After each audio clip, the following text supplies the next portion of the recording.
Est-ce que vous vous êtes déjà demandé comment fonctionnait la promotion immobilière ? Obtenir un permis de construire, les lois de défiscalisation, la période Covid, tous ces sujets, on va les aborder avec mon invité du jour, Alexandre, un promoteur immobilier qui a su sortir des sentiers battus. N'hésitez pas à nous dire ce que vous avez pensé de cet entretien en commentaire, et si vous voulez voir plus d'épisodes, abonnez-vous à la chaîne. Alexandre, salut. Salut.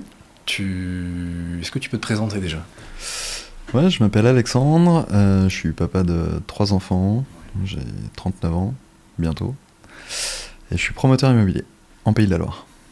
C'était presque ma première question que j'avais envie de te poser, c'est comment tu deviens promoteur immobilier ? Comment je deviens promoteur immobilier ? Concours de circonstances, puisque pour le coup, personne dans mon entourage fait de l'IMO à l'origine. Oui, t'as pas récupéré la boîte de papa Du tout, bien au contraire. Non, je me retrouve à 16 ans à faire pas mal de petits boulots pour gagner ma vie. Très vite, je me pose la question de me dire, j'ai une certaine envie d'indépendance, je voudrais effectivement assez vite prendre mon envol, essayer de trouver effectivement la possibilité de prendre cet envol, mais aussi de gagner pour le coup de l'argent assez rapidement, ouais. Sur un circuit assez court. Je me vois pas rester très très longtemps sur les bancs de l'école. Donc à l'époque, je passe mon bac, à la sortie de mon bac, se pose la question de se dire qu'est-ce que je veux faire. Je veux un cursus assez court, et là pour le coup, je me dirige vers un BTS. Et pendant mes années lycée, je m'étais pas mal interrogé quand même à l'IMO, en me disant tiens, il y a des mecs qui me font un peu rêver, ils portent des beaux costards, ça a l'air plutôt pas mal, ils ont des jolies voitures. À l'époque, c'était un peu la petite histoire d'un gamin quoi, qui voit ça un peu de loin. Et je demande à faire un stage dans une agence IMO. Tout à fait classique, transaction, agence immobilière, tout à fait traditionnelle. Et finalement, je fais un stage dans cette petite agence, et ça me plaît, mais vraiment. Et c'était sur Angers, ça ? Non, c'était entre Angers et Cholet, à l'époque, à Chemillé. Et vraiment, coup de cœur pour le métier. Coup de cœur pour le métier, coup de cœur aussi pour le gérant, vraiment, une belle personne, et qui avait effectivement une certaine aisance professionnelle, un certain charisme qui fait assez rêver quand t'es un gamin, tu vois, à peine 18 ans, quoi. Et pour le coup, je me dis, c'est sûr, c'est ça que je veux faire, quoi. Je veux être ce monsieur et je veux faire comme lui. Et pour le coup, je me lance dans un BTS en alternance. Je le tanne beaucoup pour qu'il me prenne en alternance, énormément. Je pourrais en raconter très longtemps là-dessus, sur le fait de savoir comment j'ai intégré cette agence, parce qu'au départ, lui ne voulait pas. Mais au final, je finis par faire mon alternance. Parce et donc, que pas le budget ? Pas l'envie de former quelqu'un, pas le budget, une culture de accompagner un jeune, ça va prendre du temps, ça va me coûter de l'argent, ça va me coûter du temps et ça me rapporte pas, quoi, enfin, de manière un peu basique. Donc de manière très courte et très synthétique, en fait, je reste 3 mois, tous les matins, je viens devant son agence à 9h du mat.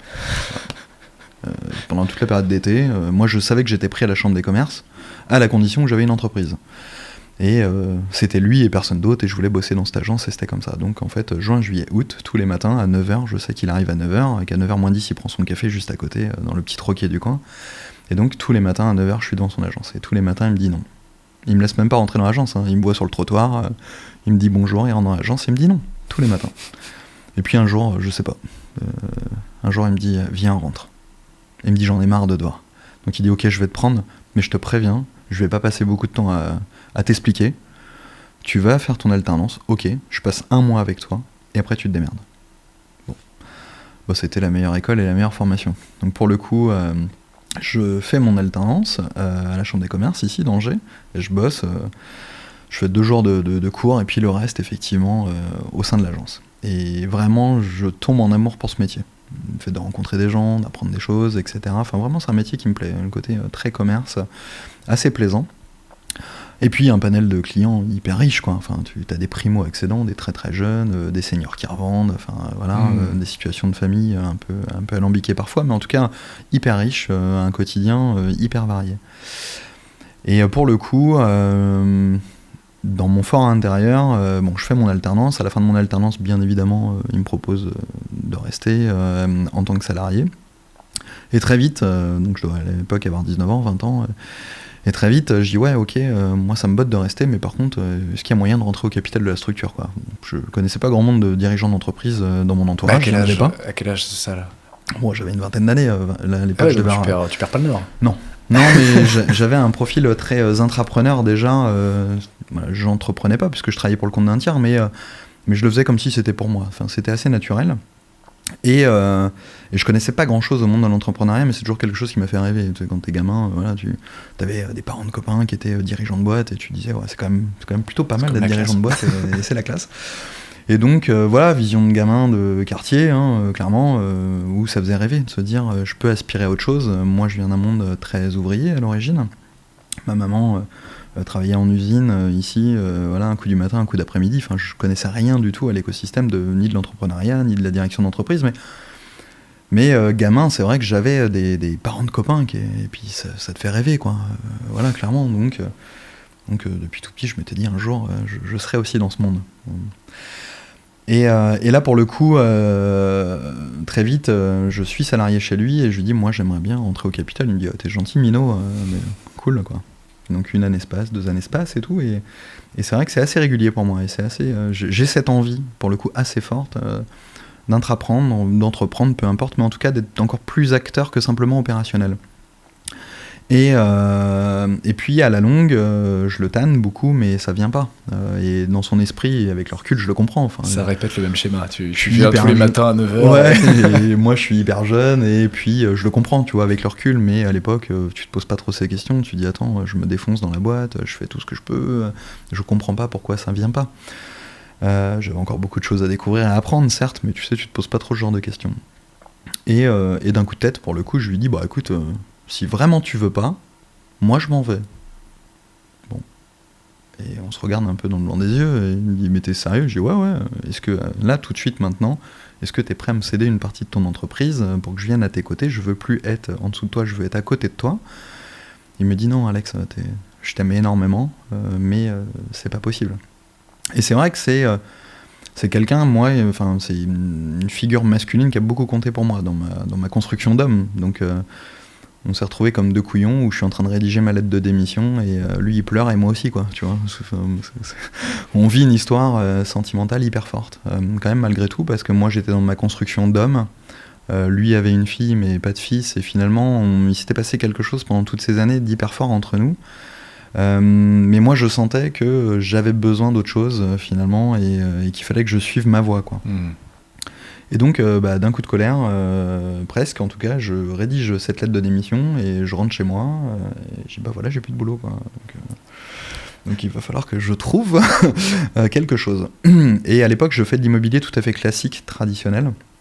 Donc transaction, gestion, location, mais vraiment l'immobilier tel que le grand public le connaît, hein. Enfin, en tout cas, agent IMO, agent IMO, 2.0, enfin, bref, le grand connu effectivement du grand public. Et donc pour le coup, je rentre chez moi et j'ai plus de boulot. Donc comme toute bonne personne qui se respecte. 22 ans. Ouais. Oh, ça va. Enfin, je veux dire, de notre époque, ouais, c'est ça. Plein de jeunes qui n'ont pas de taf à 22 ans, quoi. Exactement, mais bon, c'était pas trop dans mon fort intérieur. Et puis moi, entre-temps, j'avais été assez vite, hein, c'est que j'avais acheté déjà ma première maison, que j'avais rénovée. Enfin, pour le coup, voilà, j'ai acheté ma première maison, je dois avoir à peine 20 ans, 19 ans et quelques. Donc, t'as déjà un crédit sur le dos, et puis t'es parti dans ton schéma de vie, quoi. Donc là, pour le coup, je me dis, bon, ça va pas forcément très bien se passer, il va falloir que je trouve une autre solution. Et une connaissance me dit, écoute, je connais quelqu'un qui embauche dans un négoce de bois et dérivés, en gros l'équivalent d'un point P, quoi, ni plus ni moins, spécialisé dans le bois, mais qui vendait qu'à des artisans. J'ai dit, de toute façon, il me faut du boulot, donc j'y vais. Et je me fais embaucher dans cette boîte. Ça dure 1 an et demi, mais je déprime. Mais vraiment, hein, c'est-à-dire que... Parce que c'est pas ton secteur, c'est pas mon secteur d'activité, je ne fais que du B2B, pour le coup.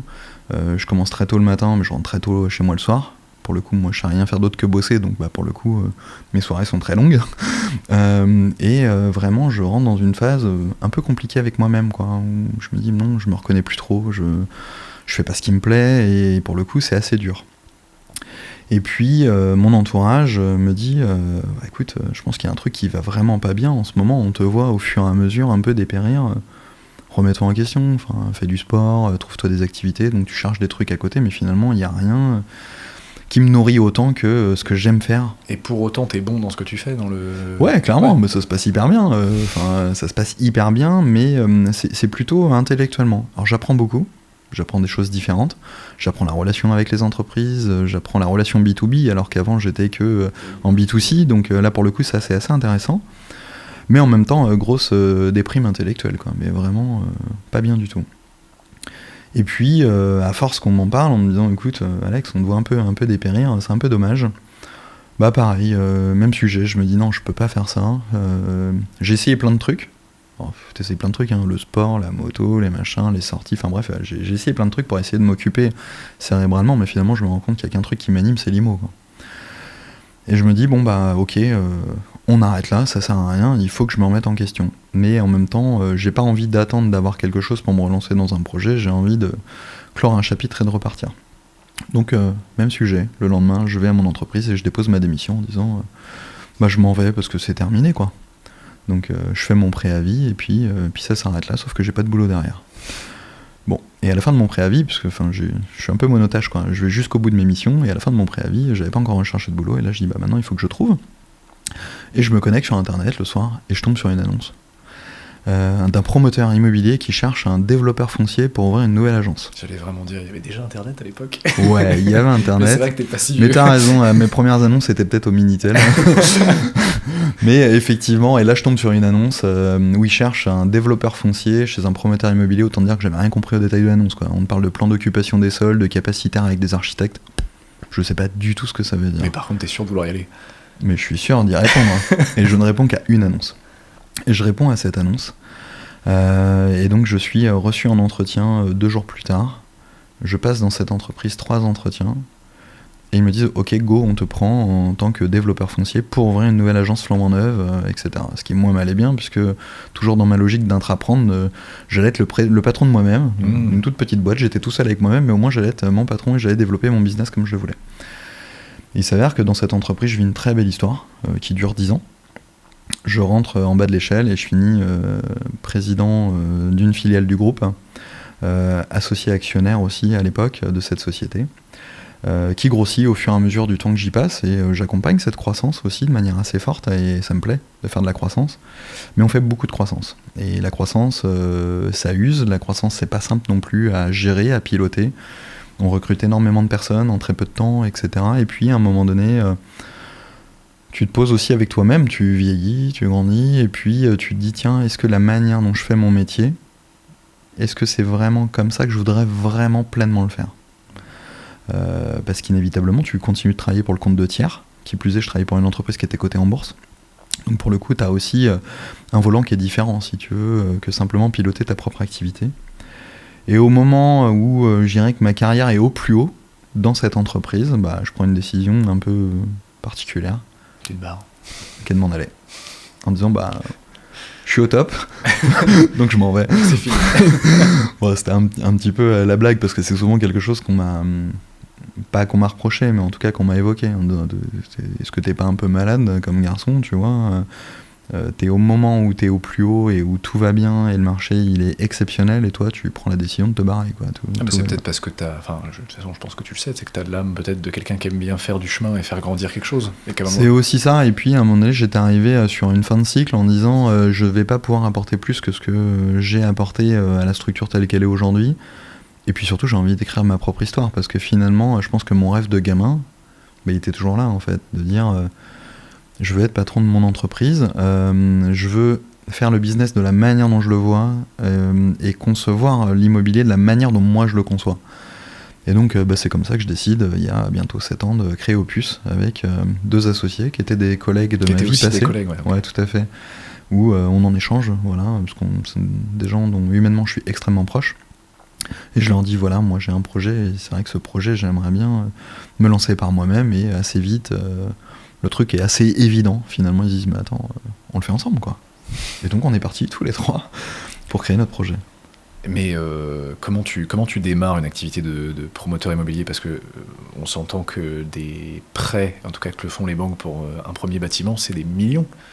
Ouais, c'est un vrai sujet, c'est-à-dire tu crées un capital déjà perso qui est énorme pour rassurer, tu t'arrives devant les banques en disant voilà j'ai fait 10 ans ici, enfin tu vas me dire mais...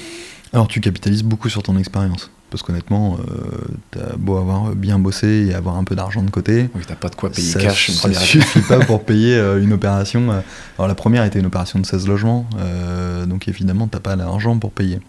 Par contre tu capitalises beaucoup sur ton CV, sur ton expérience, sur ton savoir-faire et sur ton savoir-être. C'est là-dessus qu'on a créé l'entreprise, c'est-à-dire que Moi, ici, sur le territoire, ça fait 20 ans que je fais de l'IMO. À mon échelle, et notamment dans l'échelle de la promotion immobilière, qui est un petit milieu, hein, finalement, autant le grand public connaît très bien les agences immobilières et les agents immobiliers, on connaît tous quelqu'un, le cousin d'une cousine, d'un copain, d'un machin qui fait de l'IMO, quoi. C'est le mec qui tape sur le mur et qui dit c'est un mur porteur, et tu dis bravo, toi t'as fait de l'IMO, tu vois. Non, j'ai beaucoup de respect en plus pour la plupart d'entre eux. mais beaucoup se sont aussi inventés agents IMO parce que le marché était liquide, parce que les gens, on n'avait pas à leur vendre, les gens achetaient. Oui, bien sûr. Donc pour le coup, il y a beaucoup de gens qui pendant sont... un moment, c'était un peu le métier où on disait de toute façon, t'as rien besoin de savoir-faire pour être agent IMO. Exactement. Et ce qui n'est pas vrai, parce que d'ailleurs, tu vois, de ma promo à Chambre des Commerces, et ça c'est drôle, parce que la plupart sont encore des amis, je suis encore très proche d'eux.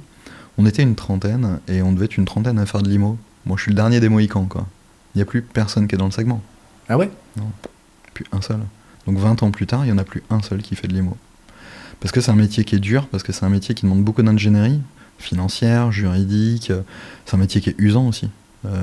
Honnêtement, alors, mais par contre, inversement, alors on va te dire très vite, c'est un métier qui est très rémunérateur. Ouais, c'est rémunérateur au ratio des heures que tu passes et de tes nuits blanches, ça dépend des fois, tu vois. Ouais, c'est le jour où tu signes ton premier truc et que tu as tes premiers honneurs.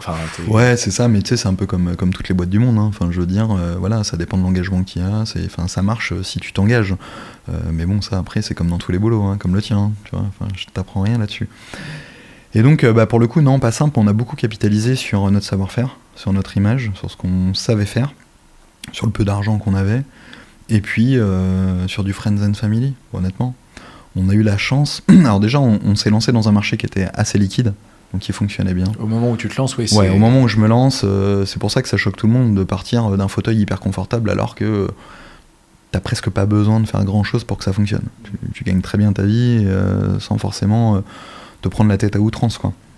Et là, effectivement, quand on se lance dans ce marché, c'est un marché qui est assez liquide, qui n'est pas le contexte d'aujourd'hui. Donc pour le coup, c'est beaucoup plus facile déjà de se lancer à cette période-là parce que tu te dis que tu vas avoir plein de sujets, juridiques, financiers, mais pas commercial. Tu sais que si tu sors de la prod et que tu sors de la prod quali, elle va se vendre. Donc déjà, quand tu as ce facteur-là qui est mis de côté, ça t'aide quand même un peu, quoi.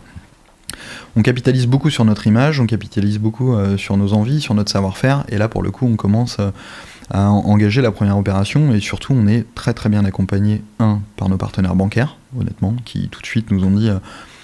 Oui, vous êtes une jeune boîte de promo, mais vous n'êtes pas des jeunes promoteurs. On vous connaît depuis longtemps, vous nous avez prouvé, certes sous un autre nom, sous une autre entité, mais vous, humainement, on vous connaît. On connaît vos valeurs et on sait comment vous bossez, donc on y va, on vous suit. Et puis après, de l'entourage, du friends and family, des gens qui nous ont dit, ok, tiens, je te donne 5 000, ou je te donne 10 000. Ah oui, qui investissent ton capital, non, pas en capital, en obligation, parce que le capital aujourd'hui est détenu que par les 3 associés, mais en obligation, en contrat obligataire, c'est-à-dire qu'ils nous prêtaient des sommes d'argent sur des périodes de 2 ans ou 4 ans, le temps qu'on fasse les projets, qu'on les fasse tourner. Et pour la petite histoire, un de nos premiers obligataires, c'est un gamin de 19 ans qui nous dit, moi je vais vous donner ce que j'ai de côté, j'ai 5 000 € sur mon compte en banque, tu vois. Truc hyper touchant en disant moi je crois à votre projet, etc. Et on a eu un panel de personnes assez proches de nous qui nous ont aidés comme ça au départ en tout cas pour amorcer la première, la deuxième opération. Puis après tu trouves ton rythme, tu trouves ton cycle et puis après tu continues d'avancer, quoi. C'était qui je sais pas si tu veux forcément le dire. Ouais, c'était un proche de mon associé Charlotte, okay. Effectivement, quelqu'un qu'elle connaît depuis tout gamin. Et quand on a lancé notre projet, les premiers à qui on a présenté notre projet, ce sont nos proches. Ouais. Ta famille, tes amis, en disant voilà, on les invite à une petite soirée dans nos bureaux. Voilà, on a un projet qui est un super projet. On manque peut-être un peu de cash quand même, donc si chacun peut aider à sa petite hauteur, et bien évidemment avec des intérêts qui sont versés, etc. Et puis la plupart sont rentrés et sont ressortis depuis avec des taux d'intérêt, et puis ça convenait à tout le monde. Donc en tout cas, c'est ce qui nous a permis aussi de mettre un peu le pied à l'étrier, et puis de lancer la première opération, la deuxième, etc. C'est où ta première opération ? La première opération, la toute première, c'est à Brême-sur-Mer, c'est en Vendée. C'est une opération qui plus est 100% dérisquée parce que c'est aussi ce qu'on cherchait. C'est une opération de 16 logements, 16 maisons qu'on construit pour le compte d'un bailleur social. Donc on prend aucun risque commercial, aucun risque de calendrier, on gagne nettement bien moins notre vie que si on l'avait fait de manière un peu classique, mais l'objectif c'est de se mettre des premières références et surtout de dérisquer. on trouve un terrain, on construit 16 maisons et on le vend à un bailleur qui nous achète l'intégralité des 16 maisons. Donc là, ça nous a permis effectivement d'amorcer une première opération. Et puis après, très vite, les suivantes, c'est Angers, quoi. Angers, les premières missions sont faciles, entre guillemets, parce que c'est... Ouais, c'est ça. Et aujourd'hui, on travaille essentiellement en Vendée ou sur le Maine-et-Loire. On travaille un petit peu sur la Loire-Atlantique, mais honnêtement, on n'y a que notre siège social. On travaille très très peu sur le 44. Dans les 3 associés, on est 2 déjà à être originaires d'Angers et avec un affect sur le territoire ici qui est sans limite. Tu sais, c'est la plus belle ville du monde. Donc, qui est peut-être plus propice à construire ou... Enfin, ça sera peut-être ma question plus tard, mais... Propice, je sais pas, en tout cas, je pense que tu peux pas produire aussi facilement du logement avec les mêmes convictions si t'as pas un affect très fort pour le territoire. Okay. Et il s'avère que j'ai un affect énorme pour Angers, je te le dis, c'est la plus belle ville de France, quoi. Donc à un moment donné, on va pas se mentir, je suis né ici, mes enfants sont nés ici, j'y ai fait mes études, etc. J'ai un affect pour ce territoire qui est hyper fort. Y produire du logement, pour moi, c'est presque une démarche sociétale, quoi. Si tu veux, tu fais vivre des boîtes du coin, tu loges des gens ici, et puis, tu sais, il y a ce côté un peu égo, parce qu'on va pas se cacher, de se dire, quand t'es avec tes gamins dans la bagnole et que tu passes devant un immeuble et que tu dis, tu vois, c'est papa qui a conçu ça, le truc, il restera après toi, quoi. Tu vois, il y a un côté hyper gratifiant, en plus, de te dire, comme tout à chacun, je vais partir. Mais il y a un truc qui partira pas tout de suite, c'est mes résidences, quoi. Ouais, bien sûr. Ouais, tu marques ton passage, quoi. Tu marques un passage, tu crées des lieux de vie. T'es quand même en train de créer des logements où il y a des gens qui vont se marier, qui vont faire des bébés, qui vont s'engueuler, qui vont divorcer. Enfin, tu vois, il y a un côté assez sympa. Enfin, tu vois, quand tu te poses 5 minutes et que tu réfléchis à tes résidences, à ce que tu fais, à la manière dont tu les fais, peut-être des gens à se loger aussi, souvent, parfois, beaucoup, parce qu'effectivement, quand j'étais gamin, on était 60 millions en France, tu vois. 60 millions de consommateurs, donc c'est un chiffre qui te marque. Mon gamin, à l'école, aujourd'hui, il apprend qu'on est 70 millions. Donc t'as un besoin de logement en France. Tu rajoutes à ça toutes les familles monoparentales qu'on peut retrouver aujourd'hui, le vieillissement de la population, l'adaptabilité des logements, l'éloignement, effectivement, des zones rurales par rapport au commerce, aux commodités, aux médecins, et que tu te dis que, bah ouais, il y a un trou dans la raquette, quoi. Et qu'inévitablement, il manque encore de logements. Il manque de logements adaptés. Il manque de logements confortables, il manque de logements, etc. Donc c'est une activité qui est un peu compliquée, la promo, parce que pour le grand public, je sais pas en termes de catégorie entre les notaires et les assureurs à quel moment est-ce qu'on est classé, tu vois, mais on est un peu dans le top 3 des professions un peu décriées, quoi. Parce que l'usage qu'on peut réaliser et les convictions que je peux avoir à produire du logement, qui est pour moi assez noble, outre de faire vivre des entreprises locales, moi, je ne conçois pas des produits qui sont industrialisés. Je les fais pas venir de Chine, mes immeubles, si tu veux. Donc, un immeuble de 30 logements, au bas mot, c'est 300 personnes qui travaillent dessus sur une période de 18 mois, tu vois. Donc, tu fais vivre un écosystème aussi qui est assez fort. Et moi, je vois mon métier comme quelque chose d'hyper favorable. Par contre, le voisin du programme qui avait sa petite maison à côté de qui je fais un immeuble, lui, je peux te dire qu'il me voit pas d'un bon œil. Il t'aime pas trop, lui. Non, il m'aime pas trop. Et souvent, d'ailleurs, le grand public se rend pas compte parce que... tous sont d'accord pour construire, mais pas à côté de chez eux. Et très vite, si tu veux, on est assimilé à des bétonneux, enfin, ce qu'on appelle des bétonneux, des gens qui vont enlever les lopins de terre en centre-ville pour aller construire, etc. Fondamentalement, et dans leur fort intérieur, ils ont pas tort. Ils ont pas tort parce qu'ils ont pas de projet, ils ont pas de besoin. Mais si demain tu cherches à te loger, tu verras c'est clair, que tu seras content de trouver de la production de logement quand même, malgré tout. Ou si demain... t'es en situation de handicap, tu seras peut-être content d'avoir un logement adapté avec un ascenseur et de pouvoir accéder avec ton fauteuil roulant, tu vois. Si demain un membre de ta famille se sépare, bah tu te rendras compte que papa et maman, quand ils se séparent, c'est pas un logement qu'il faut, c'est 2 logements. Et qu'aujourd'hui, le modèle en plus a beaucoup évolué. Avant, ton père il te prenait un week-end tous les 15 jours quand il avait le temps. Aujourd'hui, le modèle c'est une semaine. Donc ça veut dire que les parents doivent être proches des commodités, proches du centre-ville, pour éviter d'avoir 2 écoles, 2 clubs de sport, etc. etc., etc. Ouais, c'était ma question, c'est que du coup, tu as une hausse justement de cette séparation des parents, des familles et tout ça. C'est quoi l'impact sur l'immobilier à ce niveau-là? Parce que la génération de mes parents, c'est une maison, le pavillon, toute leur vie. et puis quand tu te sépares, l'autre achète une petite maison et t'avais moins ce côté peut-être réduction de ton espace. En fait, il y a plusieurs sujets qui sont entrés en ligne de compte. Tu sais, moi, mes parents, qui n'avaient pas beaucoup de moyens, si tu veux, la seule possibilité pour eux d'acheter, c'était de s'éloigner géographiquement.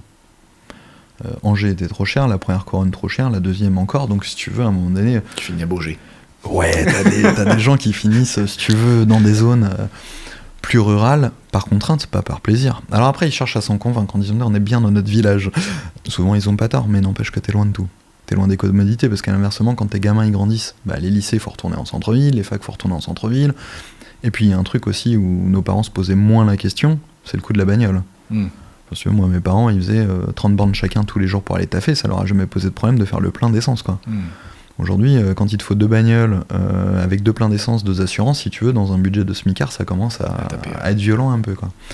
Et c'est vrai que la démographie telle qu'on la connaît tous, le vieillissement de la population, déjà, le taux d'occupation par logement aussi, et puis si tu veux, la rareté des commerces en zone rurale, fait que les choses, elles sont en train de changer.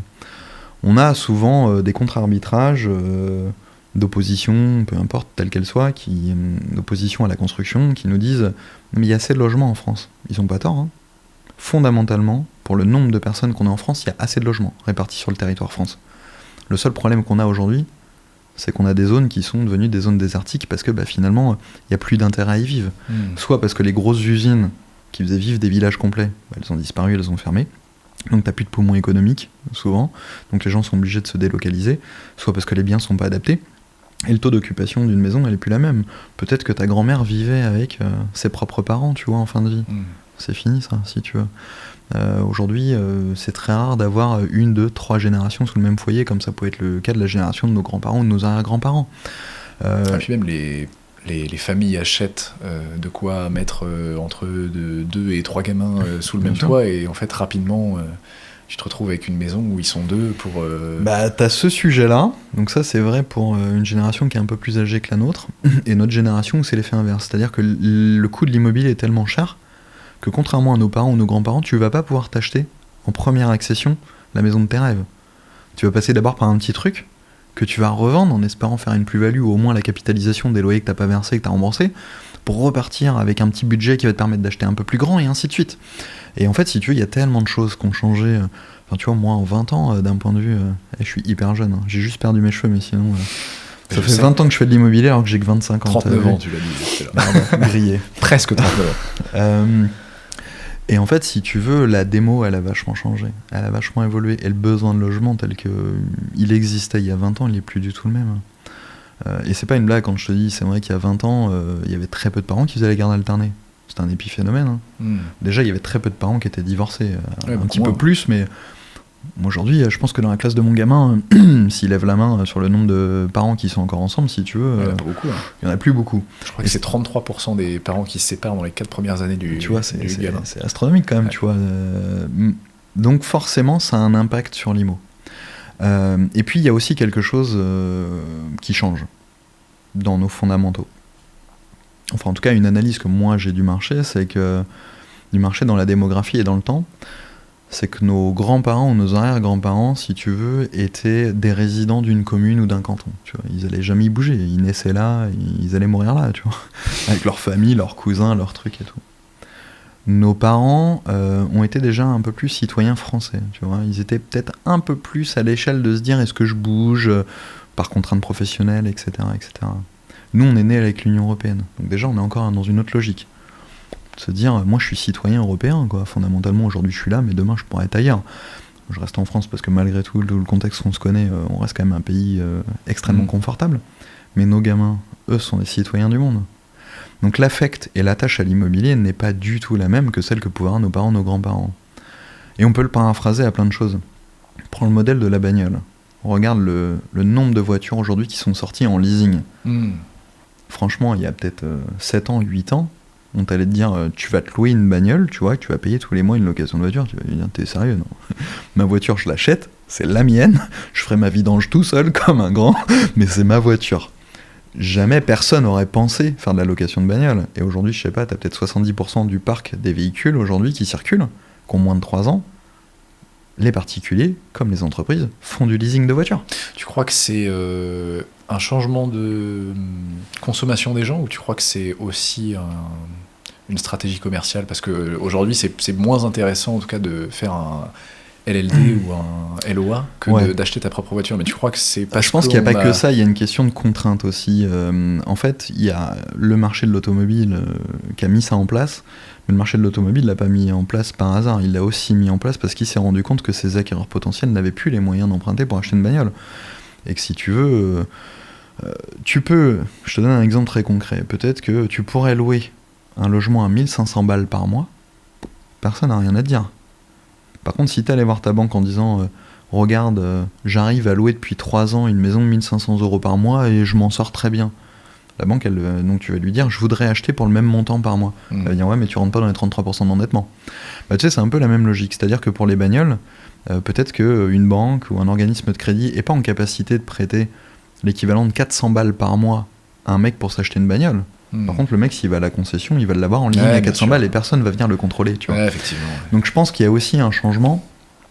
Souvent on dit, alors on va pas parler d'inflation, de modèle économique parce qu'il y a plein de sujets, mais moi j'étais le premier à gueuler des fois en disant putain mais on s'en sort pas quoi, tu vois, enfin je veux dire, une fois que t'as payé ton loyer, ton machin, ton truc, et des fois quand tu discutes avec des anciennes générations, tu fais ouais, mais en même temps, une fois que t'as payé ton loyer, ta bagnole, toi elle est neuve, que moi j'ai attendu de finir de payer ma maison pour m'acheter une voiture neuve, que j'avais pas Netflix, Amazon, Disney+, le dernier iPhone à la mode, etc., etc. Et tu te rends compte qu'effectivement, quand tu analyses ton compte en banque, mensuellement, tu dis oh, les prélèvements que je file partout. En fait, c'est plein de micro-dépenses qui font qu'à la fin, tu... Et ça, c'est vrai, et il n'y a pas de jugement dans ce que je vais dire. Mais tu sais, dans le truc qui me faisait rêver gamin, moi, je me revois ma maman qui m'emmène à l'école dans sa petite voiture, tu vois, et puis à côté... mon pote qui arrive dans la caisse de son père, qui est dirigeant de boîte, et tu voyais un monde d'écart, parce que c'était comme ça, ouais, les CSP étaient marqués, et puis que voilà. Aujourd'hui, honnêtement, quand tu regardes les gens à la terrasse d'un café ou sur un parking, t'es incapable de définir leur CSP. La plupart roulent avec des véhicules récents, je parle du grand commun de la population, évidemment pas tout le monde, mais tout le monde a le dernier iPhone, qui sait que tu connais qui n'a pas Netflix chez lui, ou Amazon, ou Disney+, etc. Et finalement, on est aussi dans une sorte, et c'est très bien, de lissage de l'égalité de la consommation, qui a été possible grâce aussi à ces possibilités de consommation peut-être différentes, qui passaient pas que par la case il faut que tu achètes cash ou il faut que tu aies la capacité d'emprunt. On va essayer de réfléchir à des alternatives qui va te permettre toi aussi de vivre des trucs sympas même si tu es jeune, quoi. Voilà. Je reviens sur la notion d'inflation et de tout ça, parce que du coup, tu me dis tu crées Opus en 2017. Je crée Opus en 2019. 2019, bon tu vois, j'avais pas les bonnes dates. 2018. Ouais, 2019. Dans un marché immobilier qui est liquide, comme tu dis, sans parler forcément du cas Opus, mais qu'est-ce qui fait que ça dégringole ? Qu'est-ce qui fait que ça dégringole ? Quelles sont les conséquences sur les promoteurs immobiliers ? Parce que je crois que les promoteurs immobiliers en ce moment ça fait un peu la gueule. Ah, c'est pas la fête, toi. En fait, il y a plusieurs sujets. Déjà, le premier, c'est le Covid. Ouais. Il y a un sujet qu'on peut pas négliger partout, c'est le Covid. Le Covid a un impact quand même hyper positif sur l'immobilier. Les gens sont enfermés chez eux. Et étonnamment, quand t'es un actif et que t'as 5 semaines de congés par an, allez, 7 si t'as des RTT, tu vois, mais t'es un actif, t'as 5 semaines de congés par an. Il y a un truc que tu ne fais jamais, c'est rester chez toi. Tu bosses toute la semaine, et t'as 5 semaines de congés, et sur les 5, tu t'en tapes, 2 au bord de la mer, et puis une chez ta grand-mère, et enfin bref. Et finalement, on se rend compte que les gens consomment leur logement le soir, le week-end. Et finalement, ils connaissent pas vraiment leur logement. Et là, t'imposes quelque chose aux gens. Tu leur imposes de dire, tu vas rester chez toi. Salut, c'est Manu qui parle à la télé. Écoutez, on est jeudi, et demain soir, vendredi, tout le monde reste chez soi, et je vous confine. Bon, ok. On est confiné. Et là, il se passe un truc de ouf, quoi. Tu te retrouves tout seul chez toi, tout seul ou en couple. On pourrait parler des cas de séparation ou des cas de bébé, parce qu'il y a eu les deux cas de figure. On a tous des potes soit qui sont séparés, soit qu'on refait des gosses pendant cette période. En plus de redécouvrir ta maison, tu redécouvres aussi ton partenaire. Ah, complètement. Dans le bon ou dans le moins bon, tu vois, ça sûr. dépend des cas. Et pour le coup, en tout cas, ce qui est certain, c'est que les gens se rendent compte de l'immobilier qu'ils sont en train de consommer. Et puis, on te fait une sorte de bloc sur ta vie en disant tiens, tu vas avoir du temps. Et il y en a plein qui ont changé de boulot, qui ont changé de maison, qui ont changé de femme, ou qui ont fait des gosses, ou peu importe, etc. Mais en tout cas, on nous a offert le temps, entre guillemets, de par cette contrainte, de se poser avec toi-même, quoi. Te dire. Et beaucoup se sont dit, l'immobilier tel que je le consomme, finalement, il me convient pas du tout. Tu vois, il y a eu une période d'exode, tu sais, où on a vu tous les mecs qui vivaient en appartement se barrer à la campagne. Ouais, c'est à ce moment-là que je souffre de mon petit balcon de pas avoir de balcon. Tous les Parisiens ont fait monter les prix Angevin. Enfin, il y a eu un peu ce truc-là, cet effet de. Ça, tu sais, c'est des danseuses. Ça a toujours été de se dire que les gens d'ailleurs faisaient monter les prix de l'IMO. Ce qu'il faut retenir, c'est que ceux qui les vendent cher, à l'origine, c'était les Angevins qui étaient propriétaires, tu sais.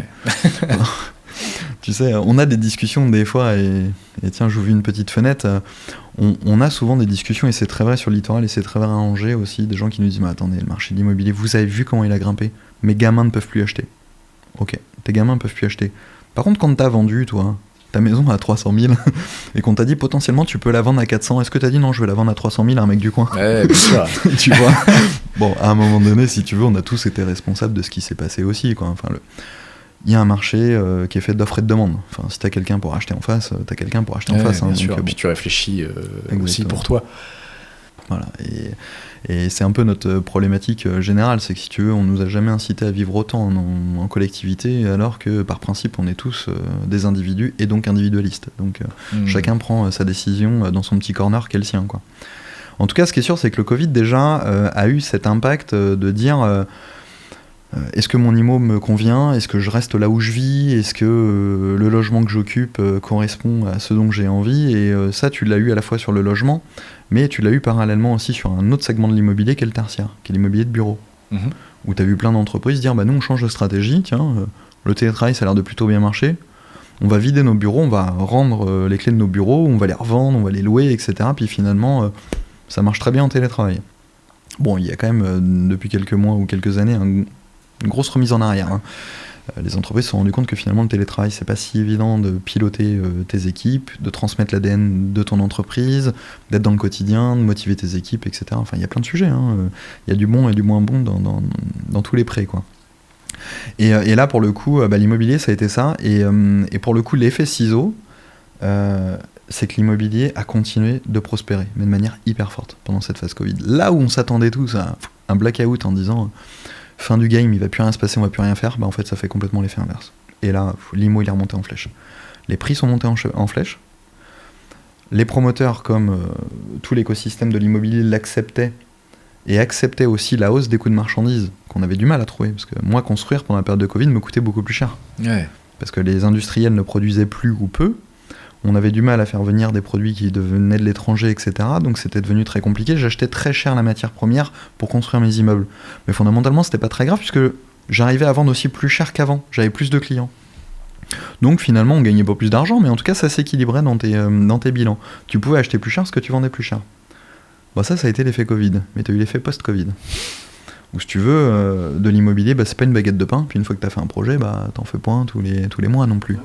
Donc une fois que tout le monde s'était posé la question de l'immobilier pendant cette période Covid, et puis que d'un seul coup ça s'est ralenti, tes prix, eux, des matières premières, ils n'avaient pas baissé pour autant, parce que tout l'écosystème à côté s'était dit, on arrive à vendre à ce prix-là, pourquoi on va baisser, et finalement on continue.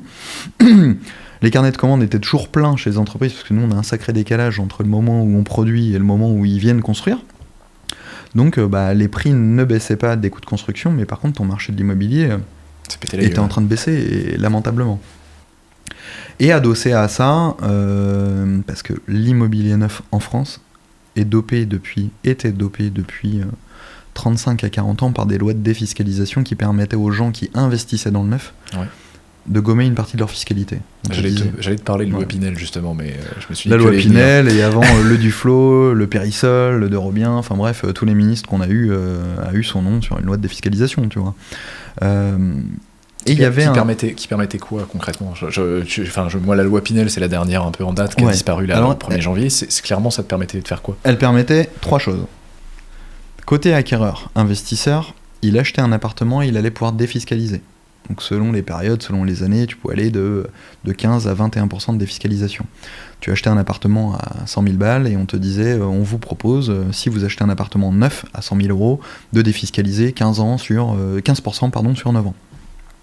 Voilà, par frange, etc. Ou 2% par an, Par exemple, quand tu faisais du 9 ans, 18% au début du Pinel, tu défiscalisais 2% de ton investissement tous les ans. J'achète un appart à 100 000 balles, je mets 100 000 euros dans une acquisition d'appartement, et tous les ans, dans ma fiscalité personnelle, je vais gommer 2 000 euros. Voilà. Et ce, pendant 9 ans. Donc c'était vertueux parce que l'investisseur, lui, se disait cool, je vais gommer un peu de ma fiscalité, mais surtout, c'était aussi extrêmement vertueux pour le parc locatif.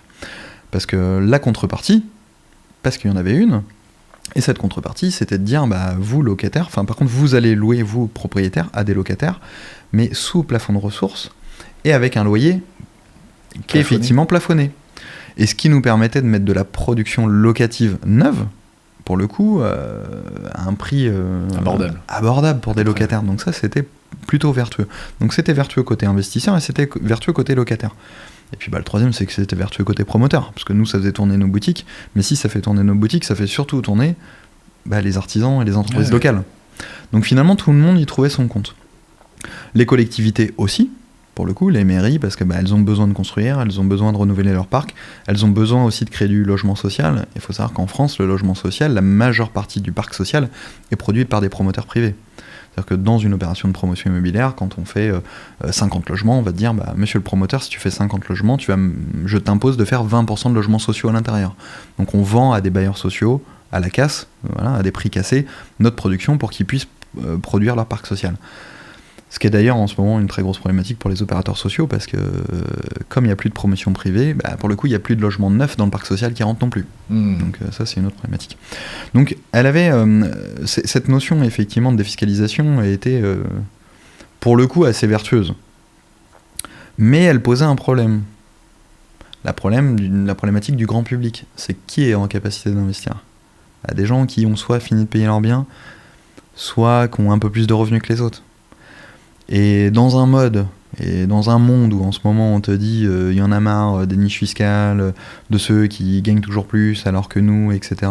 Et il n'y a pas de jugement politique dans ce que je veux dire, parce que par principe, je peux tout entendre, y compris effectivement des postulats de gens de dire qu'on n'arrive pas à joindre les deux bouts, on sait même pas comment payer notre loyer, et puis il y a un mec à côté, il achète un appart et en plus il a le droit à une carotte fiscale. Donc je peux l'entendre aussi, tu vois. Bien sûr.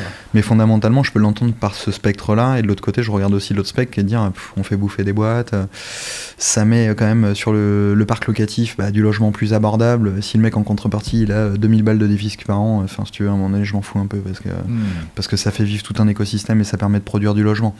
Mais les deux sont tout à fait entendables et je porte pas de jugement là-dessus. Mais pour le coup, le grand public a eu cette envie à un moment donné de dire au gouvernement arrêtez de donner de la défisque à tout le monde. Et comme le gouvernement était aussi dans une posture de dire il faut qu'on fasse de l'économie, parce que, et ça j'apprends rien à personne, mais on s'en sort pas. C'est toujours pas le cas aujourd'hui, j'ai l'impression. C'est toujours pas le cas d'ailleurs, et ça sera pire pour d'autres raisons d'ailleurs, notamment sur mon segment, et là-dessus on pourrait y revenir, mais nous ça va être une catastrophe. Mais en tout cas, ce qui est sûr, c'est qu'ils ont fait le choix de couper la défisque, comme ils ont fait le choix de couper plein de trucs. Tu sais, tu faisais de la rénovation de l'habitat avant, t'avais du crédit d'impôt, t'en as plus. Tu mettais un poêle à bois chez toi pour te chauffer, plutôt que ta vieille chaudière au fioul, t'avais un crédit d'impôt, t'en as plus. Et bientôt, on va te dire que le service à la personne, si t'as une femme de ménage, une garde d'enfant ou quelqu'un qui vient repasser tes fringues, on va dire que non, il n'y a plus de défisque. Parce que effectivement, on dit à mort les niches fiscales, on ne veut plus que les gens puissent défiscaliser. La problématique, c'est que ça faisait 35 ans que le modèle de l'investisseur, c'était j'investis et j'ai de la défisque. Le jour où tu lui dis tu vas continuer d'investir et tu n'auras plus de défisque, il vient plus. Puis il va investir dans autre chose. Il n'investit plus d'ailleurs. Aujourd'hui, on n'a jamais eu autant d'argent sur les comptes en banque des Français. Ah ouais ? Ouais, l'épargne explose. L'épargne, elle explose parce que les gens, t'as envie d'acheter un truc toi en ce moment dans l'instabilité politique qu'on connaît. Enfin, je veux dire, tu pars aux toilettes, on a changé 3 fois de Premier ministre. Tu vois, à un moment donné, tu sais plus trop où t'habites. Non, là où la vision est un peu court-termiste, moi je trouve, c'est que quand tu prends la décision de couper quelque chose de manière un peu frontale et brutale comme ça a été fait, même s'ils avaient prévenu, mais n'empêche que personne ne voulait y croire qu'ils allaient couper la défisque dans l'immobilier, la problématique, c'est ce qu'il faut savoir, c'est quand j'achète un terrain avec une maison. Nous on paye une taxe foncière sur la maison qu'on achète. Si sur ce terrain je produis 25 logements, demain, à l'échelle de la ville, on va produire 25 taxes foncières, tu vois. De l'autre côté, on a créé aussi, on paye des taxes pour construire les opérations. Et on a fait bosser des entreprises locales, des architectes, des entreprises, etc. Toi, tu payes des taxes pour faire... Bien sûr. Ah oui, tout à fait. C'est des taxes. Ça dépend des territoires, mais en moyenne, on paye des taxes. Enfin, t'as la part communale et la part départementale, mais en moyenne, c'est 5% effectivement de tes coûts d'opération, qui peuvent être sur des lignes de tramway, par exemple, dans certains territoires d'Angers, même surgapés. Tu payes plus cher parce qu'à un moment donné, il faut rentrer dans les frais des lignes de tram. Donc, faut pas s'y tromper, hein. Les travaux qui sont entrepris sont aussi payés par des taxes qui sont payées dans l'acte de construire. Ouais, bien sûr. On construit pas des écoles, des routes ou des espaces de jeux pour enfants comme ça, en sachant pas où trouver l'argent. À un moment donné, il y a bien quelqu'un qui effectivement paye. Mais si demain tu fais construire une maison d'habitation, tu vas payer des taxes à la commune où tu fais construire. Et voilà. Donc ça a toujours été depuis la nuit des temps. Donc on paye des taxes, on crée du logement, etc. Mais surtout, quand on fait du neuf, il y a un truc qui est encore plus fort que tout, c'est qu'on crée de la TVA. Ouais. Moi, j'achète un bien qui n'a pas de TVA. Et quand je vais te créer un immeuble, par exemple, à 5 millions d'euros, hors taxe, je vais créer 20% de TVA sur 5 millions. Donc une TVA qui n'existait pas. Je la crée de toutes pièces. Je suis pas en train d'acheter quelque chose et de le revendre. Là, pour le coup, je crée de la TVA. Et pour le coup, se dire qu'il y avait 15% de défiscalisation à la fin à des investisseurs étalés, 15% étalés sur 9 ans, versus créer 20% de TVA immédiate pour le compte de l'État, que l'on paye dès la première année, je suis pas sûr que les calculs soient très bons, Kevin, quoi. Après, voilà. Donc, tu vas rajouter à ça tout ce qui va déclencher derrière la situation des entreprises du bâtiment aujourd'hui, parce que aujourd'hui elle est assez catastrophique, hein. Les carnets de commandes sont en train de se vider. Inévitablement, tu sais, c'est tout un écosystème qui s'en va. En France, on a toujours dit, un vieil adage, moi depuis que j'ai démarré l'IMO, j'ai toujours entendu, c'est on dit quand le bâtiment va, tout va. Bon, c'est un truc, si tu veux, j'y ai jamais prêté d'attention jusqu'à présent. Jusqu'à temps que le bâtiment n'aille pas très bien. Exactement. Et là, en fait, tu te rends compte que quand le bâtiment va pas bien, les boîtes, elles débauchent. Donc, pour le coup, il y a un peu moins d'emplois. S'il y a moins d'emplois, les gens consomment moins, parce que si t'as plus de boulot, tu vas un peu moins au resto, tu vas machin, etc. Tu fais un peu moins de loisirs. Et comme c'est une des rares industries françaises, parce que c'est une industrie, le logement neuf, et comme c'est une rare industrie qu'on ne peut pas délocaliser, on ne peut pas construire un immeuble ailleurs et l'importer, contrairement à une bagnole, un ordinateur, un téléphone, etc. Tout ça, tu peux l'importer. Tu peux pas importer un immeuble. Mais en fait, c'était une des rares industries françaises qui nous restait, et sur lesquelles on leur dit, on va couper, il faudra trouver d'autres moyens. Et historiquement, la promotion neuve en France, 70% de la production était vendue à des investisseurs qui venaient faire de la défiscalisation.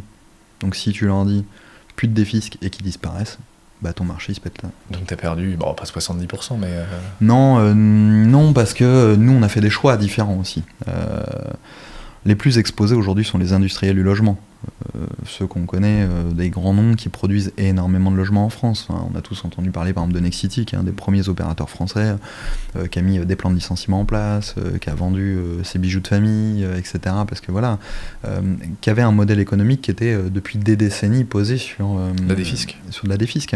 Donc eux, forcément, les gros industriels souffrent de manière bien différente que des postures comme la nôtre.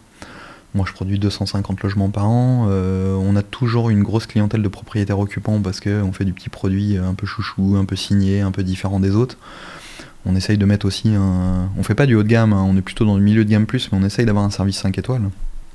Et ce qui fait qu'on a toujours eu cette clientèle, soit d'investisseurs, pas les primos investisseurs, plutôt les investisseurs déjà un peu chevronnés qui se disent je veux pas acheter du prix pour du prix, je veux acheter un truc durable, la qualité tant pis si je le paye un peu plus cher parce que ma stratégie patrimoniale est celle-ci, ou alors du propriétaire occupant.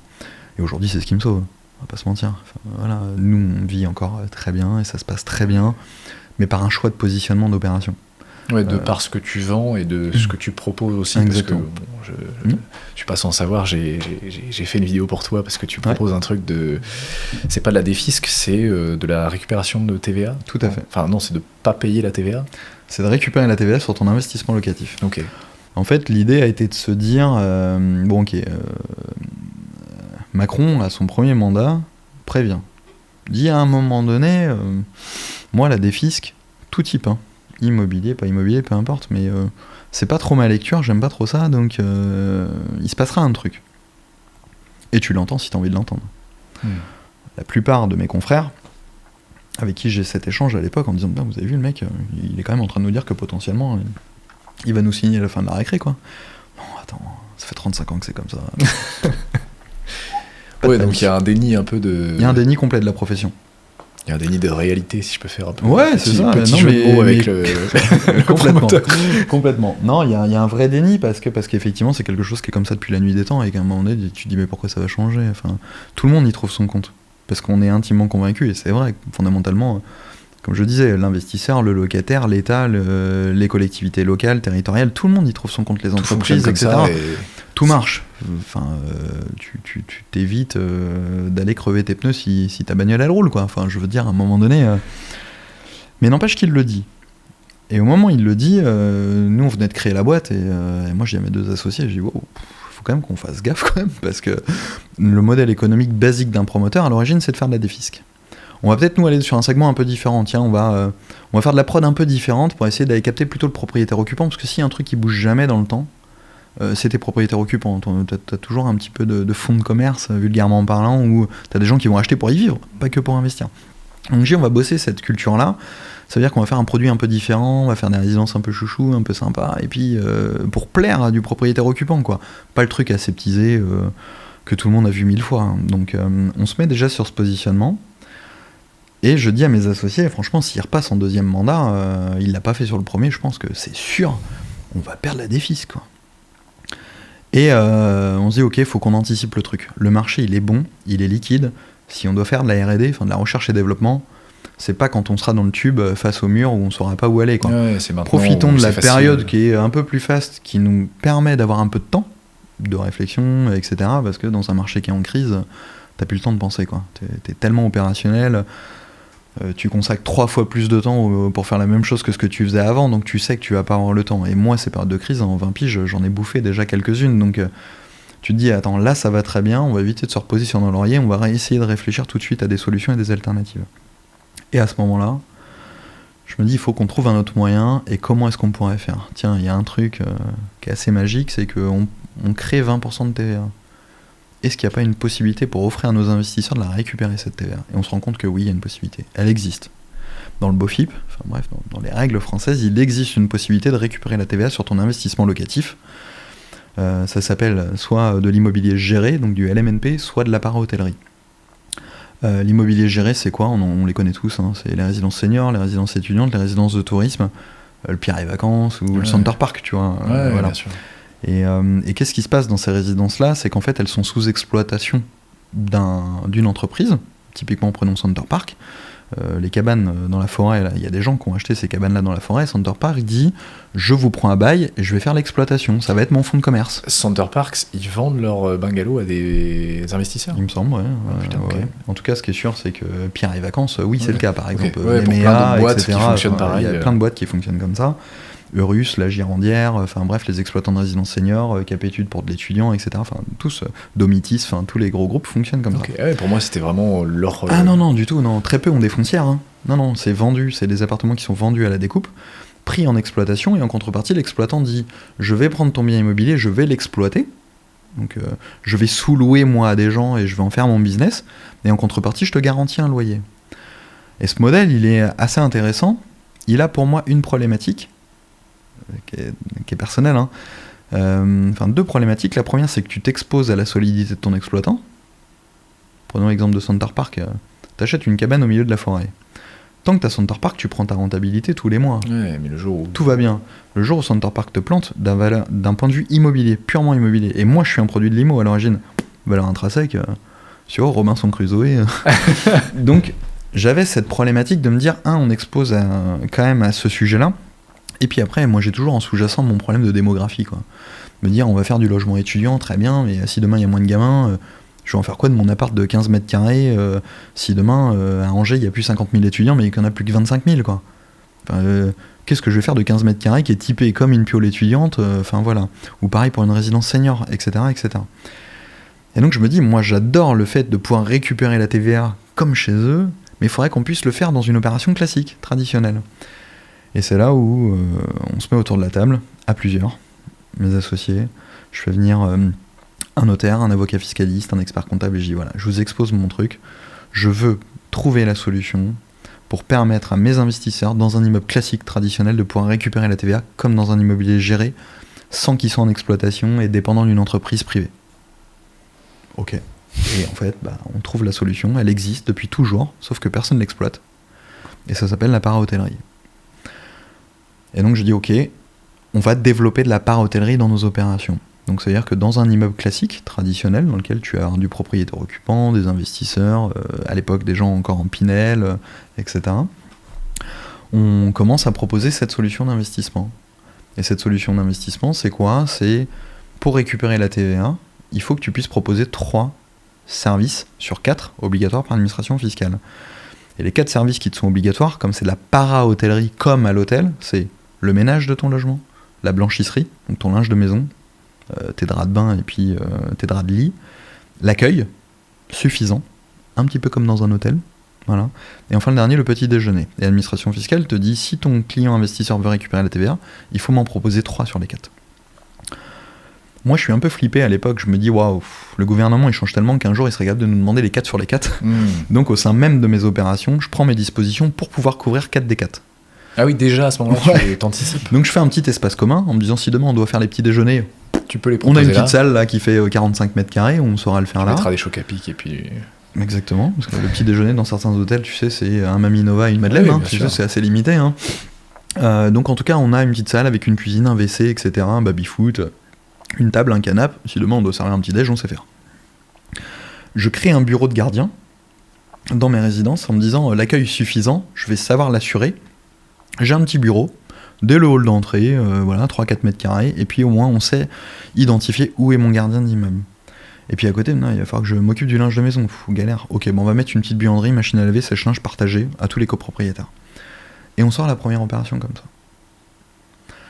Alors au départ, on arrive à vendre quelques lots, mais en même temps, t'as une telle appétence encore pour le Pinel. Parce que le Pinel existe toujours à ce moment-là. Il existe toujours à ce moment-là. Mais on se contraint. On dit, tant pis, le Pinel existe, mais on force quand même le destin à faire quelques ventes comme ça, parce que il faut qu'on trouve des investisseurs à qui on va leur dire, arrêtez le Pinel et essayez ça, parce qu'on a besoin, nous, de s'offrir un peu de référence et un peu de marquage.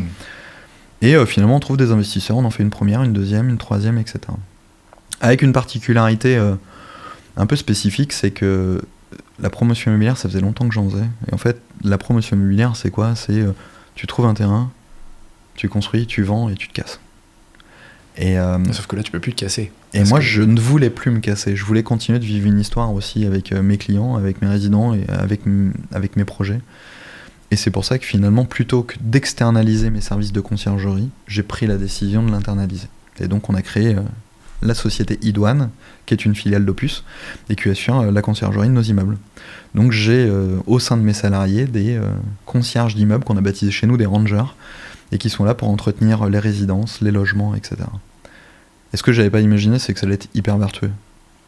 Parce que, nos copropriétés en charge de copro coûtent finalement moins cher, parce qu'elles sont entretenues tout le temps, et les résidents sont hyper respectueux, parce que tous les jours, ils voient leur ranger, ils ont pas envie de salir la copro, ils savent qu'elle va être là derrière à nettoyer, enfin voilà.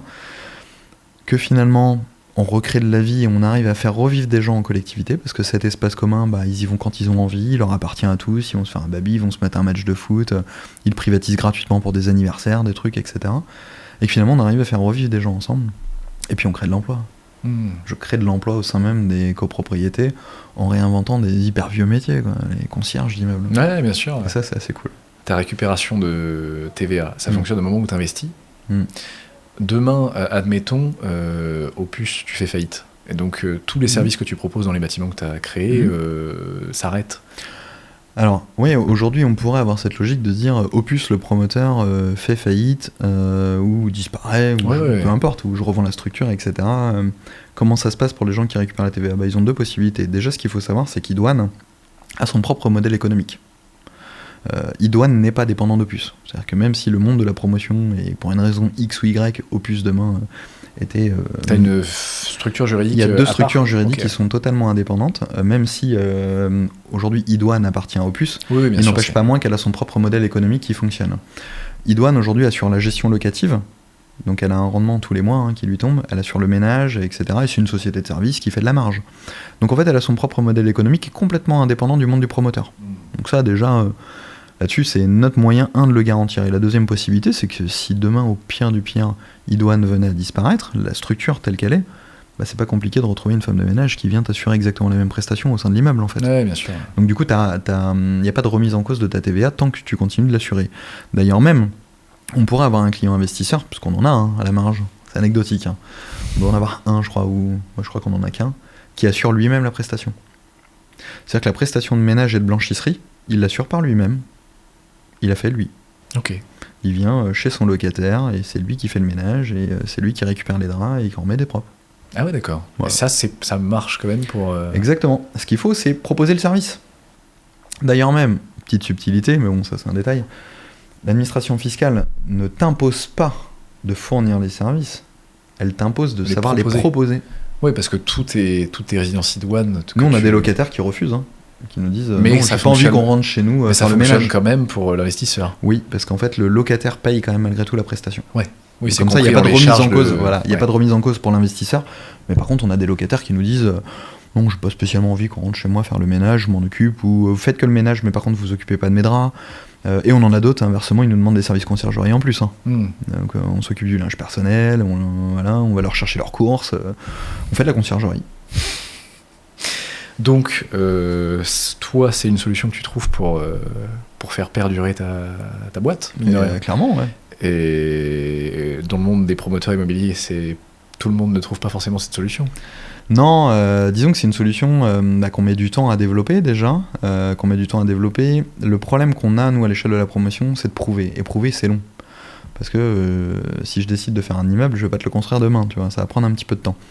Et notre modèle, au départ, on vend un concept, une idée, mais tu vois, on n'a rien vraiment de très concret à proposer. Et à ce moment-là, on est beaucoup regardé par nos confrères en disant mais ils sont complètement barrés, les petits loulous, là, ils sont mignons, on va les laisser faire, mais qu'est-ce qu'ils se font chier à faire ça alors que on se tape sur le ventre et on vend du Pinel, quoi. Et bon, l'avenir nous aura donné raison, c'est qu'à un moment donné, le Pinel prend fin et que là tout le monde perd pied. Le monde de la promotion perd pied. Et la situation qu'on se connaît tous aujourd'hui. Et sauf qu'à un moment donné, certains, peut-être un peu plus malins que les autres, se disent wow, on sent le coup venir, il faut peut-être qu'on anticipe. Et j'apprends une fois, deux fois, trois fois que certains cherchent à comprendre très en détail notre modèle. Appelle mes conseils, mes avocats, mes juristes, pour essayer de comprendre comment on fait, etc. Comment tu filoutes pour proposer ça. Voilà. Quel mec je fais venir pour filmer, qui me fait la com, etc. C'est pour ça que j'ai été appelé par Bouygues. Tu vois, tout s'explique. Et en fait, je me dis, inévitablement, on va être copié. Plutôt que d'être copié, prenons les devants. Et je me renseigne sur qui, effectivement, est en train de se renseigner sur mon concept et je les appelle. Écoutez les gars, gagnez votre temps. Cherchez pas à copier un modèle que j'ai mis des lustres à écrire, à construire. Moi, j'ai des références, j'ai du feedback. Ce que je vous propose, c'est de le franchiser, le modèle. Vous voulez l'intégrer dans un projet ? Pas de problème. Je vous vends la solution. Vous venez, vous me payez la solution et vous pouvez l'intégrer dans votre programme immobilier.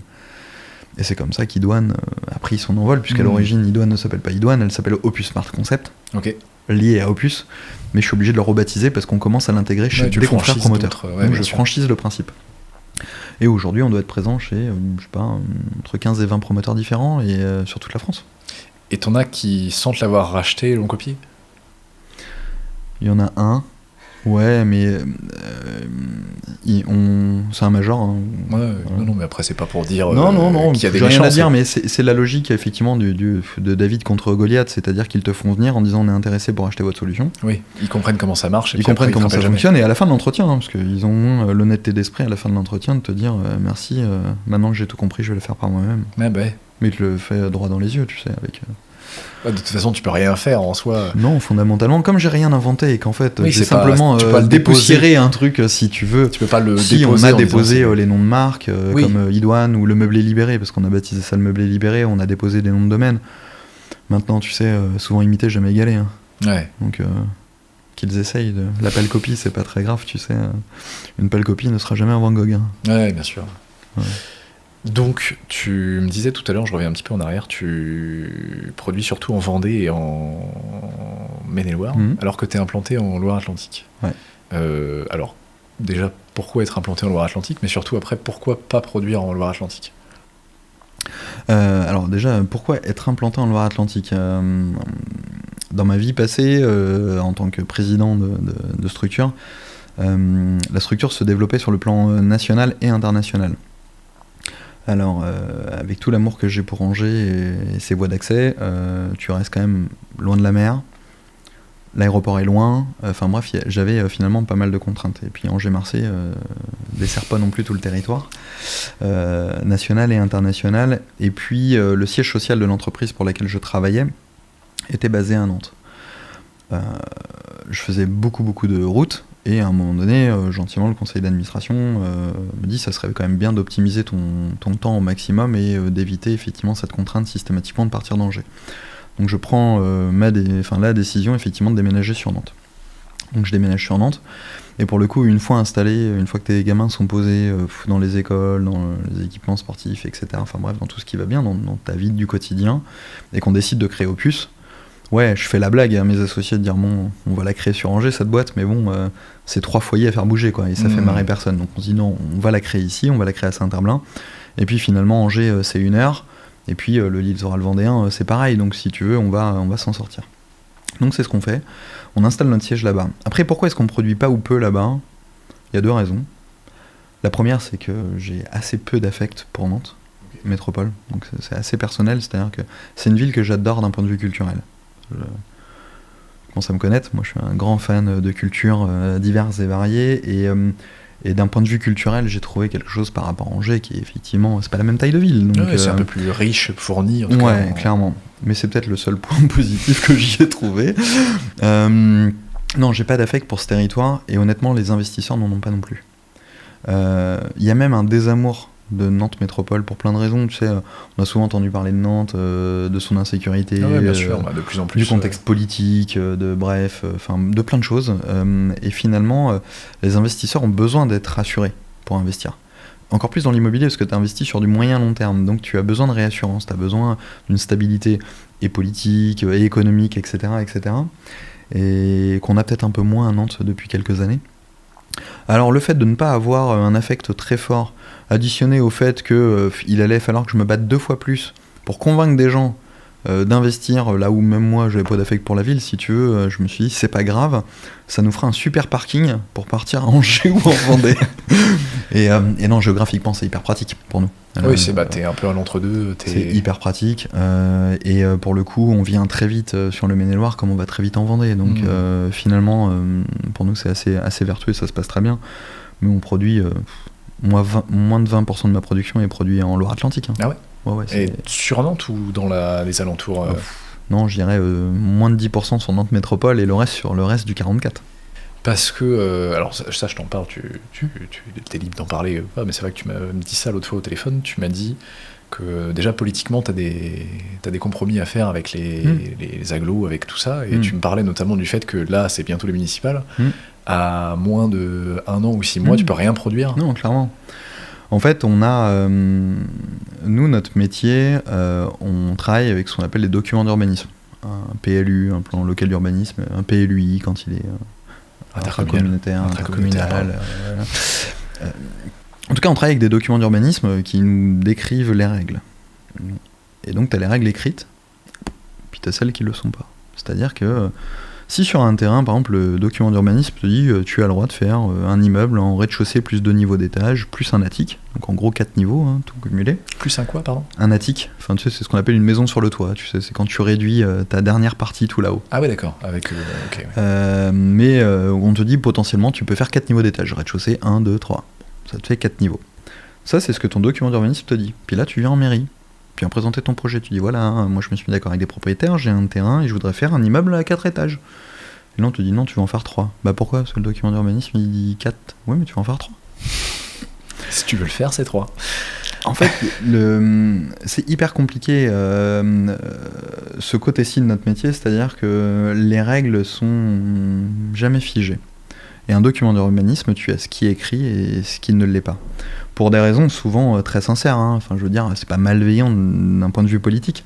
C'est simplement que pour écrire ces documents d'urbanisme, ils mettent énormément de temps. Et qu'entre le moment où ils les ont produits, ils les ont sortis, et parfois ils les gardent 4 ans, 5 ans, 6 ans, 10 ans, bah effectivement, leur stratégie, elle a changé. Ouais. Et qu'à un moment donné, où on disait, bah là, tu ne peux produire que ça, ils disent non, finalement, on veut plus produire ça de la même façon. Nos documents d'urbanisme, on met trop de temps à les mettre à jour, mais pour autant, essayez de suivre les règles qu'on vous préconise. Et nous, on fait quelque chose de très simple. Hein. Ce qu'on veut, c'est obtenir nos permis. Et il y en a qu'un qui signe le permis à la fin. C'est l'élu. Donc si tu lui dis, t'es gentil, mais il y a un document d'urbanisme, donc je me fous un peu de ton avis et je vais déposer ce qui est écrit dans ton document. Légalement, t'as le droit. Mais tu vas l'attendre ton permis. Donc on a un métier qui est fait de compromis, mais moi je comprends leur position, ils comprennent la nôtre. Honnêtement, on va pas dire que ça se passe de manière inintelligente. Mais pour répondre à ton interrogation, oui, nous, tous les 5 ans, on est dans une période assez indélicate, qui est la période des municipales. On a, tout à l'heure, je te disais, quand le bâtiment va, tout va. Et je peux te sortir une deuxième expression qui est du jargon de notre métier, c'est un maire bâtisseur est un maire qui n'est pas réélu. C'est ce que tu m'as dit l'autre fois au téléphone. Un maire qui autorise... Pourquoi ? Ses administrés, qui votent pour lui ? Les gens qui vivent déjà sur sa ville. Le mec qui est dans son petit pavillon, est-ce qu'il a envie de se taper un immeuble à côté de chez lui de 30 logements ou de 20 logements, même s'il y en a besoin ? Lui, il est dans son jardin, tranquille, sur sa terrasse, en train de faire son barbecue, et on lui dit tu vois le petit pavillon à côté de chez toi, bah on va te faire un immeuble de 15 logements. Il dit t'es gentil, mais si tu veux, mais pas à côté de chez moi. Qui c'est qui vote pour nos élus ? C'est pas moi, hein. C'est pas moi qui vais faire le projet, c'est celui qui est déjà sur place. Ouais, et puis c'est pas ceux qui y seront quand ce sera fini, quoi. Et donc, comme tout le monde est dans une lecture assez individuelle finalement, tu votes en ton âme et conscience, mais tu votes aussi avec ta problématique que toi t'es en train de vivre. Si le maire en place vient d'autoriser un projet collectif à côté de chez toi, à côté de ta maison, t'as envie de voter pour lui. T'en voulais pas de cet immeuble. C'est de sa faute, c'est lui qui a signé le permis. Donc par logique, un maire bâtisseur, c'est un maire qui est pas réélu. Donc, on est dans une période systématique, nous, qui est selon les collectivités, entre 6 mois et 12 mois avant les élections, où on nous gèle tous les projets. Ouais, où tu sais que t'auras rien...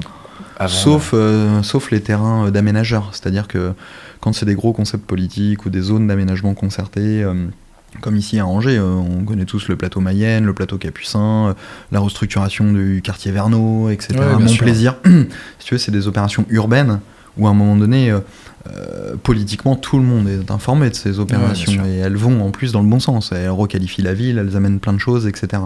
Donc on va pas freiner ce type d'opération. Par contre, la petite dent creuse entre Madame Michu et Monsieur Trucmuche, où il y avait une possibilité de faire un immeuble, là t'évites, quoi. Ouais, parce que potentiellement, c'est 2 mecs qui vont plus voter pour toi. Donc voilà, après... Mais c'est quand même assez minimisé, parce que potentiellement, t'as envie de dire... En fait, de mon point de vue, j'ai envie de te dire, ouais, mais si c'est 2 personnes... Enfin, tu vois, si c'est 10 personnes dans le voisinage qui votent pas... Là, t'as raison. Ça, c'est vrai, parce que ça, c'est le premier impact qui fait marrer tout le monde quand je dis ça. Le deuxième impact que tu ne peux pas négliger, c'est la montée de l'écologie sur les 15 dernières années. Nous, on fait un métier, si tu veux... moi, je viens couler du béton. Ouais, bien sûr. À un moment donné, on vient enlever, oui, c'est vrai, parfois. C'est plus vrai, d'ailleurs, parce que la compensation est compliquée à comprendre pour les gens, mais on est maintenant dans ce qu'on appelle le zéro artificialisation nette, c'est-à-dire que je ne peux plus acheter un champ pour dire je vais construire un immeuble. Il faut que je travaille de la compensation, c'est-à-dire que tout ce que je vais supprimer en espace vert, il faut que je le reproduise par ailleurs. Le grand public n'est pas encore suffisamment informé de ça, mais malgré tout, aujourd'hui, ça fait partie des sujets qui sont traités systématiquement. Tu fais pas un immeuble comme ça, quoi. D'ailleurs, tu le fais pas tout seul, hein. Tu passes par des services et des services et des services. Mais la montée politique de l'écologie sur les 15, 20, 25 dernières années fait que tu as quand même un gros panel de ta population, peu importe ta ville. Et c'est encore plus vrai sur les métropoles et les agglomérations plutôt que dans le petit village du coin. C'est l'impact effectivement des écologistes dans la ligne électorale et là où ça va partir. Et comme c'est des gens qui, par principe, alors tu sais jamais est-ce qu'ils votent à gauche, est-ce qu'ils votent à droite, est-ce qu'ils votent centre, etc., tu sais pas trop, si tu veux les rattacher à ton concept politique, à toi, bah t'évites d'aller contre leur sujet, quoi, tu vois, t'évites en tant que maire de te promener avec une bagnole diesel qui va fumer sur le boulevard, quoi, tu vois, tu vas pas faire ça, tu vas prendre ton petit vélo, faire ta petite balade en disant regardez, parce que peut-être que tu partages pas leurs convictions, enfin certains élus partagent pas la conviction, mais en tout cas ils vont le faire parce qu'ils peuvent pas se permettre, si tu veux, d'occulter ces gens-là. Et bâtir, c'est aussi ça, c'est pas que les petits voisins l'un à côté de l'autre, c'est une notion aussi d'écologie. c'est moi qui vais le dire, comme ça tu te mouilles pas, mais c'est probablement ça aussi qui fait que Nantes, c'est peut-être plus compliqué. Ah, mais j'ai pas de problème à me mouiller à Nantes. Non, Nantes, il y a beaucoup de problèmes. Nantes, on est dans une... j'ai aucun problème à en parler. Ah non, je suis libre de mes mots, et d'ailleurs, j'engage pas mes associés, je m'engage quand même. Comme ça, ils seront libérés. C'est même pas Opus qui parle, c'est que Alexandre. C'est Alexandre, le président d'Opus, si. Je suis pas gêné. Non, en fait, tu atteins des tailles de collectivité où tu sais plus comment produire, parce que tout le monde donne son avis. Tu vois, enfin, je veux dire, à un moment donné, pour produire un permis aujourd'hui, moi, quand je démarre le métier, tu mets 4 mois pour déposer un permis. C'est-à-dire, entre le moment où tu as trouvé un terrain et le moment où tu déposes un permis, c'est 4 mois. Tu prends un architecte, tu vas rencontrer la mairie, éventuellement l'architecte des bâtiments de France s'il y a besoin, et tout le monde se met autour de la table et on travaille le projet. Le délai moyen sur les 5 dernières années, c'est 12 mois. D'obtention d'un permis de construire. Dépôt. Ah, de dépôt. Pour avoir l'autorisation de déposer. Avant, c'était 4 mois. Maintenant, c'est 12 mois. Moi, j'ai des permis, des fois, tu mets 18 mois avant d'avoir l'autorisation de déposer. Et la problématique de villes, plus elles sont grosses, c'est que plus elles sont grosses, et plus tout le monde donne son avis. Tu sais, quand tu vas travailler dans un petit village ou une ville, tu vas voir le maire ou l'adjoint à l'urbain, souvent c'est le maire. Hein, qu'est-ce que tu veux faire? Construire une maison, là. Ok. Fais voir, oh c'est pas mal, tiens change-moi ça, puis hop, tampon, terminé, merci, au revoir. Tu changes la couleur du portail et puis on n'en parle plus. Quoi. C'est un peu moins vrai maintenant parce que effectivement il y a les notions intercommunautaires, etc. Et puis souvent effectivement on a essayé de centraliser maintenant les instructions des permis et de les professionnaliser, ce qui est très bien aussi, hein, parce que il y a eu quelques débordements à aussi tout mettre à la main des maires parfois, parce que ils ont pas forcément, ils peuvent pas avoir toutes les compétences, hein, les maires. Bien sûr. Financiers, la police, enfin bref, etc. Oui, des fois, les écoles. Tu laisses passer certaines choses et moins d'autres. Ça pouvait arriver, mais bon ça. Je sais que sur Angers, il y a des histoires bien, comme ça. Ouais, c'est bien que ça se professionnalise, mais le problème c'est que ça s'est tellement professionnalisé qu'aujourd'hui tout le monde va donner son avis. Et le document d'urbanisme dont je te parlais tout à l'heure, qui est nous normalement notre livre de chevet avec lequel on va bosser pour faire un projet, en fait t'as peut-être à l'échelle d'un territoire comme Angers, par exemple, on va échanger avec 4-5 personnes. À peu près. 4-5 personnes, bon, bah écoute, t'échanges avec 4-5 personnes, plus les services techniques, parce qu'après t'as les services de la ville, les services parcs et jardins, enfin bref, t'échanges avec tous les services, mais n'empêche que c'est quand même... c'est bien rodé avec la ville. Tu te mets autour de la table, d'une petite table. Ouais, tu te mets autour d'une petite table, les gens sont intelligents, c'est constructif. Je dis pas qu'à Nantes ils sont pas intelligents, je te dis simplement qu'on va passer avec 25 personnes qui va chacun donner son avis. Ouais, et l'avis, étonnamment, n'est jamais le même d'un l'un à l'autre. Non, moi j'aime pas ça. Ok. Enfin, où est-ce que c'est écrit dans le... Tu vois, enfin, on a eu des toi, tu dois faire plaisir à tout le monde pour... Enfin, entre guillemets... Mais nous, on cherche le consensus. Ouais. Tu vois, à un moment donné, notre métier, nous, c'est d'aligner les planètes pour réussir à sortir notre Saint Graal qui est d'avoir le permis. Et en fait, t'arrives jamais. Enfin, plus t'as de personnes... T'as 2 potes, tu veux sortir en boîte, à un moment donné, tu vas peut-être réussir à les convaincre, t'en as 10, si t'en as 5 on décide de pas y aller, c'est chaud, quoi. Ouais, c'est vrai. Et bah, c'est exactement le même sujet. C'est-à-dire que tout le monde va donner son point de vue, c'est devenu trop compliqué, c'est trop long. Un jour c'est oui, un jour c'est non, il faut le faire en briques, non, on va le faire comme ça, non, enfin, et en fait t'en finis plus, et puis ça t'en dégoûte toi-même de ton métier, donc tu dis tu poses les crayons, puis ça sert à rien, je vais ailleurs. Et puis je vais là où je suis attendu aussi. Ouais. Parce qu'à un moment donné, plus on te freine à la production, et plus t'entends toi un message qui est de dire bah en fait vous voulez pas qu'on produise. Bah, je vais pas aller donner à boire un âne qui a pas soif, si t'as pas soif, je t'enlève ta gamelle d'eau. Tu veux pas que je produise sur ton territoire, je viens pas. Ah si, je veux que tu viennes produire. Bah arrête de me mettre des bâtons dans les roues à chaque fois que je veux faire un truc, parce que sinon on va pas y arriver. Et donc tu t'adresses à des collectivités, des territoires où c'est plus facile, c'est plus intelligent, où tu leur exposes ta problématique, ils l'entendent, ils t'exposent aussi la leur, et puis bah tu trouves un compromis. Voilà, tout simplement. Ouais, bien sûr. Donc Nantes Métro, effectivement... c'est plus compliqué. C'est très compliqué. Non, c'est vrai. Alors, je fais peut-être un amalgame parce que honnêtement, toutes les villes de la métropole ne sont pas les mêmes. Ouais. Il y a des collectivités dans la métropole sur lesquelles on a extrêmement bien travaillé avec une vraie belle intelligence. Nantes, c'est compliqué. Nantes, c'est une catastrophe. D'ailleurs, la production de logements s'en ressent de manière très très forte. T'as plus de production de logements ? Enfin, très peu à ça. Très peu à Nantes. Par rapport à très Angers, peu, mais pour plein de... Ouais. Très peu par rapport à Angers, mais d'ailleurs, le marché d'Angers a... Historiquement, moi, tu vois, Angers, quand je commence la promo ici, c'est un marché qui fait entre 5 et 600 lots neufs par an, c'est tout. Ces dernières années, c'était au-dessus de 1000 tout le temps. Mais parce qu'en fait, on avait beaucoup d'investisseurs nantais qui venaient. Des Nantais qui ne voulaient plus investir à Nantes. Ouais. Ils venaient investir ici. Mais tant mieux, parce qu'ici, on avait besoin de produire du logement. Et on a toujours souffert du manque d'intérêt, parce que un investisseur, naturellement, et là tu reviens à la règle primaire de l'immobilier qui est l'adresse, tu sais. Donc il disait non, je préfère acheter dans une grosse ville, parce que je suis sûr que mon potentiel locatif et mon exit, ma revente sera meilleure. Ouais.